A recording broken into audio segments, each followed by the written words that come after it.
have you learned since the COVID outbreak started? What haven't I learned? Really, I think, it's funny when you are given a bunch of lessons. We like to call them lessons now. And I think everybody's kind of, as a collective, feeling like, I'm done with the lessons. I've learned enough during this time. So it's hard to pinpoint one particular thing. But I would probably say that my general feeling is that I've learned that stillness is so important, and it's something that we forget to experience and allow vulnerability. And because with stillness, for a lot of people, comes vulnerability. But I do believe, like, right now, we are as if we're little seeds that are being planted in the earth, and it feels dark and it's really confusing and it's hard to kind of allow your body to go through that change. But it is a change, a collective change. The lesson is not one that we wanted, and it's painful to think of the fact that many are suffering. Yeah. That's, to me, the greatest heartbreak, are the families that are not with their loved ones through illness and who have lost loved ones.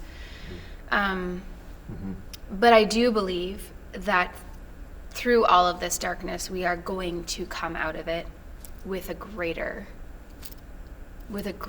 light. I do believe that. I have to keep the faith. So that is what I've learned, that stillness is very important for growth and for change. And we were hustling and bustling and on the hamster wheel, and I do believe that slowing down was necessary. You think it's given you time to pause and to maybe learn new skills? And what new skills would you have learned during this time?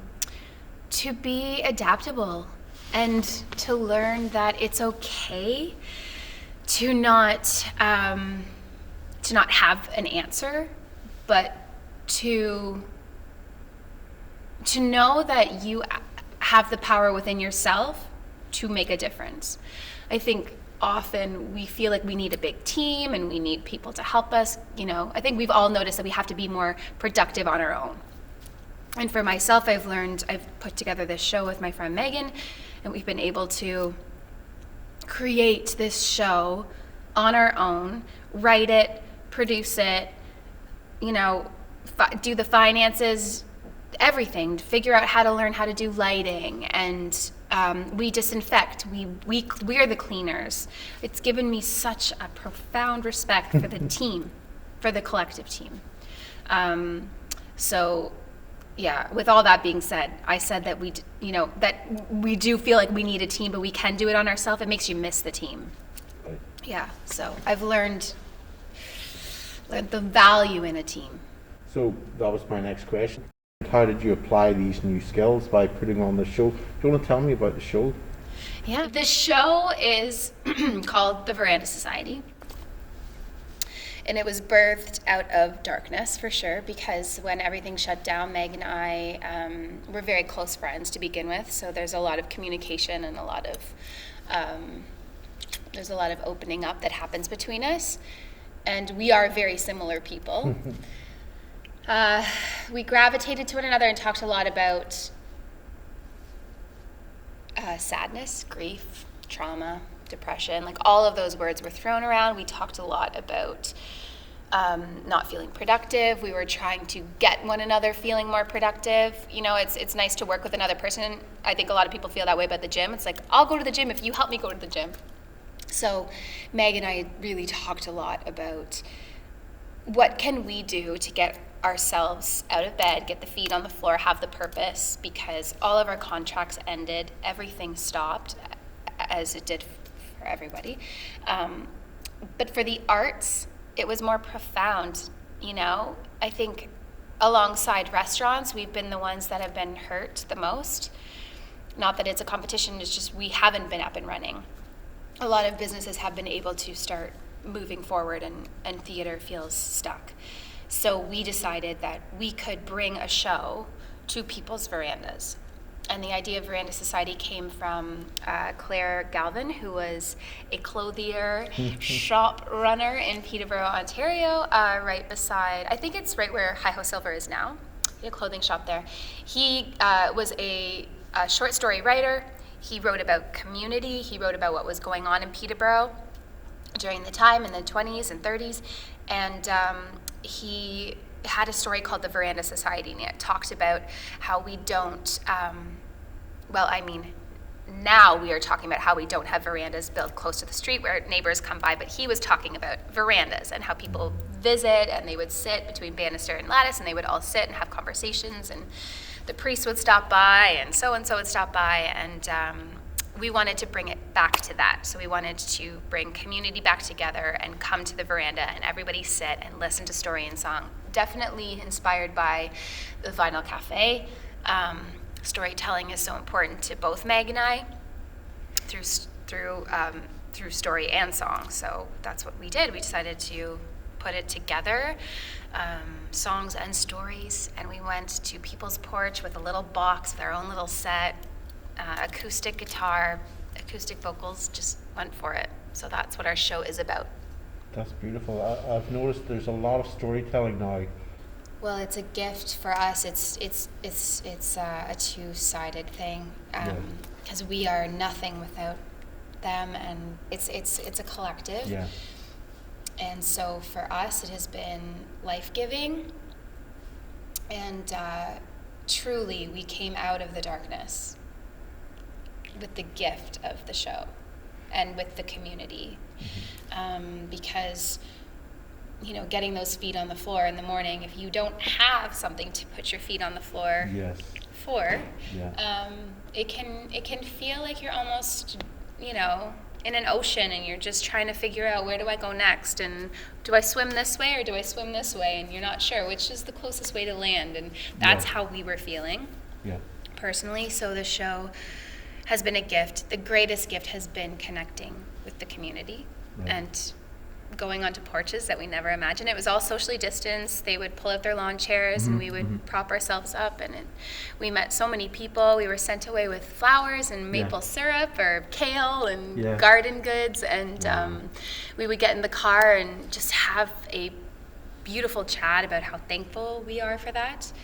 And if it's okay, just to take that a step further, when the cold came, we didn't know what on earth we were going to do with the show, and Showplace generously allowed us to come to the Nexicom Lounge. So the gift just keeps coming, and so we've been very thankful to be here at Showplace, which is a home away from home for both of us.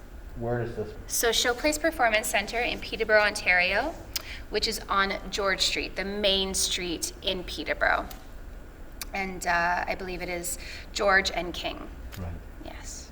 So you must have had lots of little stories that happened to you or that you witnessed during the time. Do you have a little story about COVID that you'd want to share? I was incredibly blessed to not have anybody that I know come down with COVID. We met this lovely couple who were celebrating their 50th anniversary, and at the end of our show, they invited us to just relax with them in their garage, socially distanced. We were very far away from them, but they told us all about how they met. And the wife was German, and he was from the UK, and they met when he was traveling in Germany, and they both came to Canada, and he definitely traveled to follow her. Right. Yes, but she wasn't exactly sure if she was committed to the relationship just yet. And they came, and I know that they weren't in close contact when they were in Toronto, but she got on a streetcar to go somewhere, and who comes right onto the streetcar after her at the next stop was her husband. So they kind of looked at each other, and I think in that moment they're like, well, here we are in another continent, and we just happened to get on the same train. So, I thought that was, or the same streetcar rather. So I thought that was a really lovely story. Little things like that. I can't necessarily pinpoint many particular stories because they're all so special to us. That is my COVID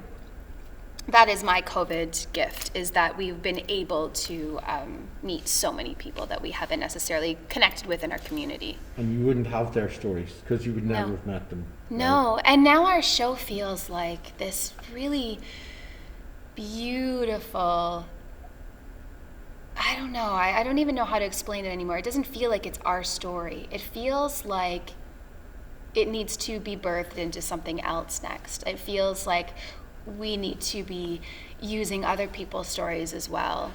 I don't know where we will go from here, but I know that hearing so many beautiful stories in our travels has been really exciting for us. There's no reason why you couldn't continue that work here. Well, that's what we were thinking about. We've been asked to think about doing maybe a podcast, or encouraged to do that. So we were thinking about incorporating other people's stories into our little bit that we do, which is Megan writes a story, and then I will write a song, and then we'll probably pick like a cover or something that most people will be able to sing along to, and then we sort of embed them into a fluid piece. So I think it would be really interesting to be able to go into somebody's community, have some conversations with some people, get to know the town, get to know the folks, and maybe incorporate that somehow in our show. That's just a little brainchild that we have right now. That's a beautiful idea. But that's the idea of the Veranda Society, is that it is collective. Right. Yeah. It's not just Meg and I. Right. Yeah, it's something that we want to. That's a positive. Now, in the time when COVID hit, you said you lost your contracts. What were you feeling? You know that theatres were closing. Where did you get to? What did you do? How did you cope?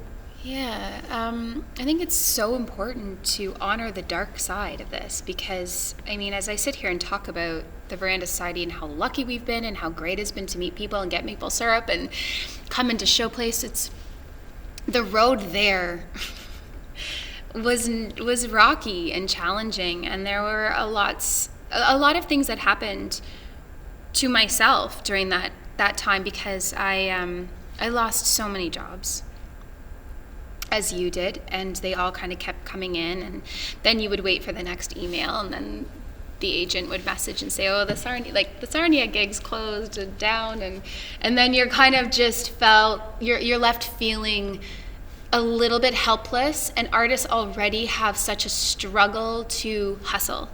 We are hustlers. It's what we do. It's job to job.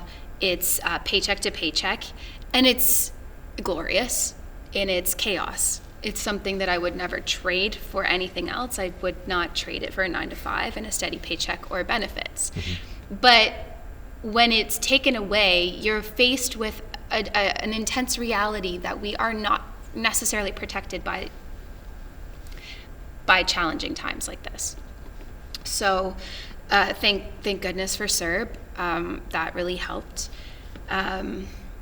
But watching the theaters go dark, watching my friends and my loved ones feel despair, because I think despair and shame to me are the darkest of emotions. Seeing people feel a hint of despair is challenging, especially for those of us who are empaths. So I think that I was a little bit lost at sea for quite a while. And I definitely indulged it. Like, I sat in it because I am the kind of person that has to go through it in order to come out the other side. I'm not one that can just pretend like I'm not in it and drink excessively or I kind of have to get in there and look at it and feel the stuff. So I did all of that work, which is painful and challenging. But I do believe it's how I've gotten to the place I am now, which is I can breathe easier. I do feel lighter. I see a lot of faith and a lot of hope, and I see the people helping and giving, and I can see a lot more of that now. Whereas before, I was seeing mostly darkness, and I was seeing a lot of negativity, and I was feeling an energy that felt oppressive. So it wasn't all rosy. Like I've experienced a lot of challenges during COVID, financially, spiritually, emotionally, and my heart goes out to so many people who are still feeling that. And our system is really broken in so many ways. There's not a lot of help for mental health support, and the finances for the theaters and people who suffer from addiction and homelessness. Right now, to me, it's really brought to the forefront of how the rich are definitely getting richer and the poor are most definitely getting poorer. And I think my sadness has been from that we haven't been able to.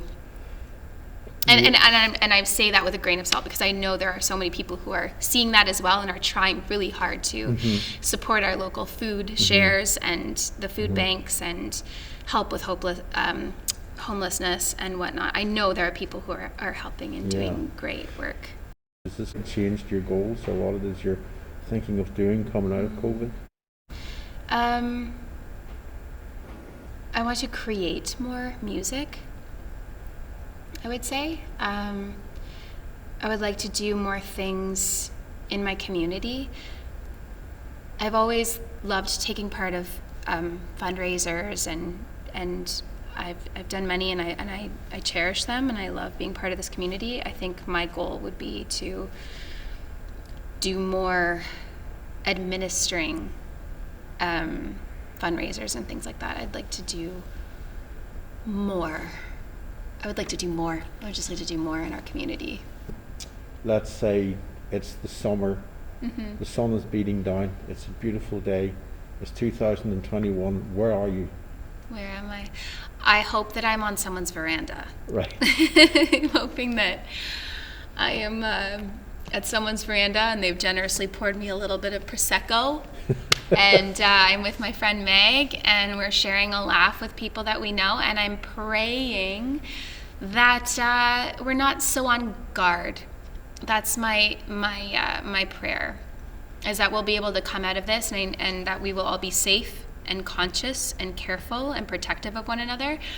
But I also really pray and hope for guards to be let down a little bit and for people to be able to shake hands, hug, say hello properly, and not feel like you need to stand 10 feet away from someone. That would be my dream for the summer of 2021.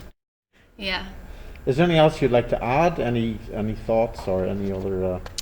I would like to mention that we do have some funds that if people are able to donate to, I would love to draw attention to two that meant a lot to me, that mean a lot to me. Do you want to give us the website or like Yeah. how can people donate? How can people help? So there is a Peterborough Musicians Benevolent Fund, and that is run by a wonderful group of people. And I do know that I think Al Black, if you can reach out to Al, he's one of the leaders of that group. But there is a Facebook page, so people can head there. They've been sending little pockets of money out to musicians such as myself to help with a bill or two. And they'll always say, oh, it's not very much, and we're just, but they're just so sweet. And I just said to them, this is incredibly generous what you're doing. Thank you for even thinking of us. And I'm eternally grateful for them and how they've been helping musicians in our community because they have been vulnerable.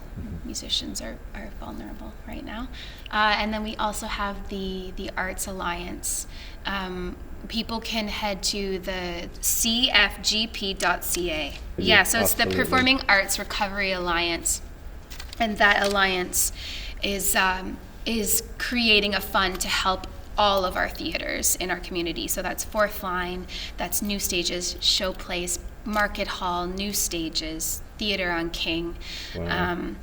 So we must help support our theaters and keep them alive so that we can be here on the stage again.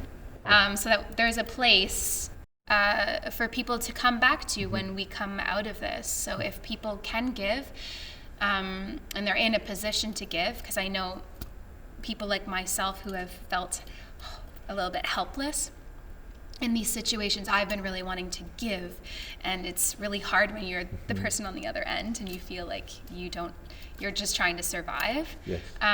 So those of you who can give, it would just be such a blessing and a gift to be able to still have our theaters to come back to when we're through it.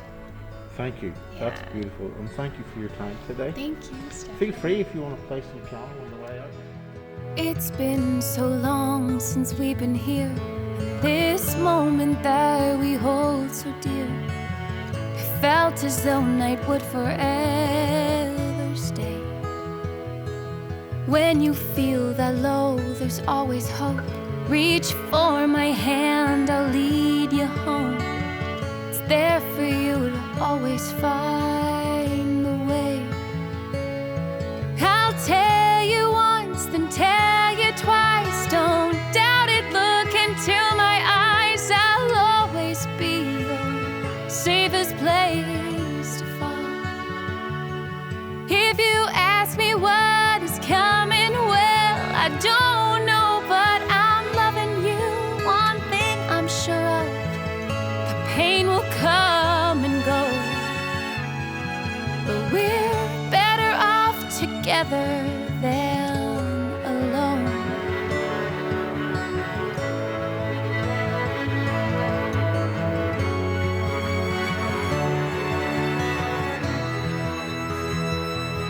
Now let's sit and dim the lights, tell tales of sleepless nights. The world is burning, tearing at the seams.